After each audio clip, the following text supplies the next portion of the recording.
Halo dokter, mau nanya dong. Nanya apa tuh? Dok, rabun jauh tuh emang bisa makin parah ya seiring bertambahnya usia? Ya kalau ditanya bisa apa enggak, ya bisa-bisa aja sih. Apalagi kalau kamu juga melakukan hal-hal yang menjadi pemicunya. Misalkan kayak terlalu lama menatap layar gadget, atau kebiasaan memaksakan diri untuk membaca di pencahayaan yang kurang. Belum lagi kalau jarak pandangnya dekat banget tuh. Jadi memang ada baiknya untuk kontrol ke dokter mata secara rutin, paling enggak ya setahun sekali lah. Supaya kondisi mata kamu bisa juga diperiksakan dan dipastikan apakah kacamata yang kamu pakai ukurannya itu masih sesuai.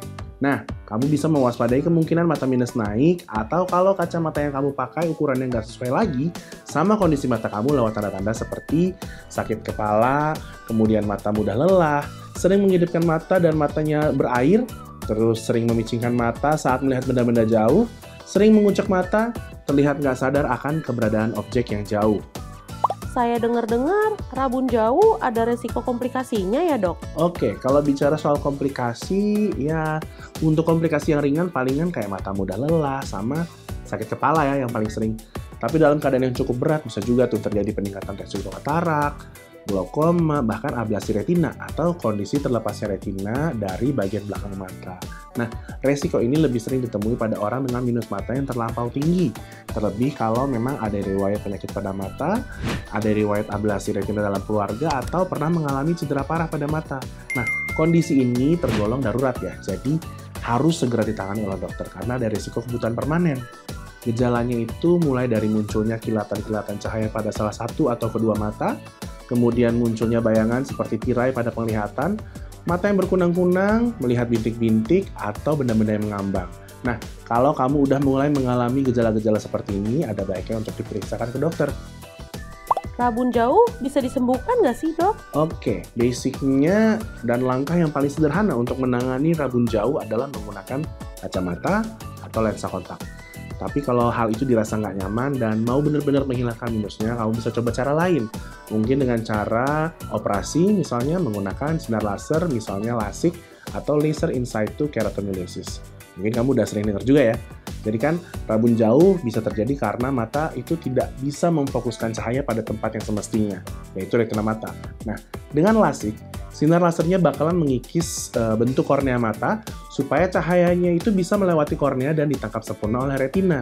Dengan begitu diharapkan penglihatan bisa menjadi lebih baik dan lebih jelas serta tajam. Habis itu bisa juga memanfaatkan implan lensa buatan yang dilakukan dengan cara memasukkan lensa buatan maupun mengganti lensa mata yang asli dengan lensa buatan. Tetapi, berbagai tindakan ini harus dikonsultasikan dulu dengan dokter mata dan dipertimbangkan baik-baik manfaat serta resikonya. Cara mencegah rabun jauh gimana sih dok? Mau tipsnya dong? Oke, jadi meski sebenarnya rabun jauh ini nggak selalu bisa dicegah ya, apalagi kalau udah berkaitan sama yang namanya kondisi anatomis dan genetika. Tapi, ada beberapa cara yang bisa kamu coba untuk menjaga kesehatan mata. Jadi resiko rabun jauh pun diharapkan bisa berkurang. Yaitu mulai dari pakai kacamata hitam saat bepergian di siang hari untuk melindungi mata dari paparan sinar UV dari matahari yang menyengat gitu sinarnya ya. Nah, terus pas lagi kerja dengan menggunakan komputer, tablet, atau smartphone, kalau matanya udah berasa capek ya jangan dipaksain. Coba deh sesekali istirahatkan mata dengan metode 20-20-20. Yaitu dengan setelah 20 menit membaca atau menatap layar, alihkan pandangan ke objek lain yang jaraknya setidaknya 20 kaki atau setara 6 meter, minimal selama 20 detik.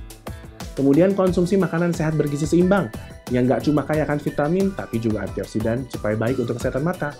Terakhir, jangan lupa untuk kontrol kesehatan mata ke dokter mata secara berkala. Gitu deh cara-caranya, cukup simpel kan? Oke deh, makasih ya dok. Sip deh.